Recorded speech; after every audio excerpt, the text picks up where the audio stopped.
is your speech on should police be trained longer?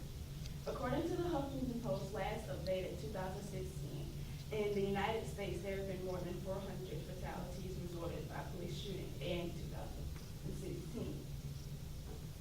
In Germany, there have been 4. And the British police forces only shot their weapons 51 times. And in Japan, no one has been shot since 2012. Now, first I want to start off why the effects are so drastic, the contrast, and why more people are being shot by police in the United States than in European countries. And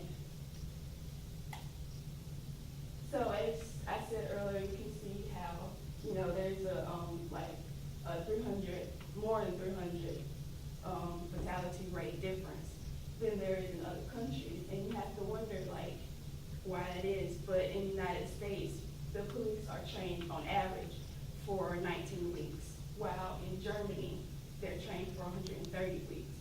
So that's right there, just how you have 300 more people being killed in the United States than in European states. And with the training, you have to see, are the Europeans doing something more than the United States is? So when the police are being trained, there are different criteria and skills that they're having to be trained in. And so one of the skills that they have to learn, for example, is firearms. They spend 60 hours learning how to handle a firearm and, how to do a situation in it. While for non-lethal weapons, they're only being trained 12 hours. So if I was a recruit and I was being trained for 60 hours with firearm, and being trained in how 12 hours to use a pepper spray or a taser or a baton, which am I going to choose? I'm going to choose the one I was trained longer in. So that's one result of why people are being shot more. And also, cultural diversity is another skill that they have to learn, which they're only being trained in 8 hours in that. So, and then in problem solving, they only be trained 6 hours. So, so I'm a police officer, like I said, a recruit, and I'm coming up to you. I may just pull my firearm out and just shoot you because I don't have any other mentality on how to handle the situation. And so also, when they're being trained, they have a mentality of everybody is a potential threat. And they have a reason to do that because, of course, you don't know who you're going to encounter has a gun or a knife or et cetera, a weapon. Because you see here how many police officers have died since over the years, 2012, 13, et cetera, et cetera. But you see that 2016 is the lowest rate of police officers being killed in the line of duty.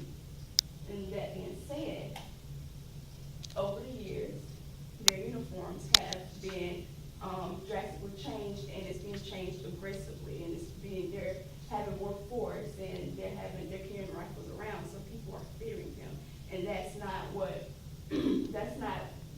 police officers. That's not like their main agenda. It's not to scare people. It's not to have fear in their hearts. It's to keep people safe, But now people are fearing them because they're going out and killing people and just saying, "Oh, I feel threatened," but they didn't think about oh, this person that could have just been like their phone in their pocket and they're just trying to reach down, So they don't think about that, and they have not a motto I would say or a phrase, but they say that it's better to be judged by 12 than to be carried by 6. With that being said, I'm going to protect myself and shoot you and go to a court and be judged than to be carried off my grave. So with that, like I said, they have a reason to be to fear their life because you never know what that person that they're facing is going to do.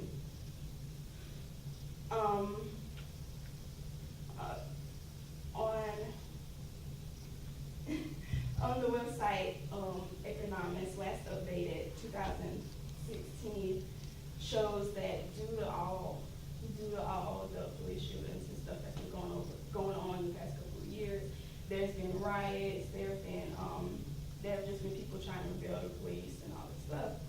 And so, in the 1960s or one of those, anyway, there we know the beating of Rodney King in Los Angeles. And so all those people, since that then, Los Angeles has passed a law saying that police officers, they can't go out into the streets and fire warning shots unless somebody's life is in danger. And since then, New York has done the same thing since the death of Eric Garner. Okay, so the media, of course, alters like stories, and they make it seem like, oh, this race is being targeted more by police brutality than this race or this religion, so forth, so on. And as you see in this pie chart, that it's a more percentage of whites actually being killed by police than blacks. But all we hear in the media is, oh, Black Lives Matter. Oh, every time you walk out the door, oh, a black person got shot. And people, they started writing, like I said earlier, but then now you don't take action. You don't hold the police officer accountable because you become numb to the feeling. It's like, oh, you see on the news another black person got shot, another Hispanic person got shot. So you don't have emotion towards it.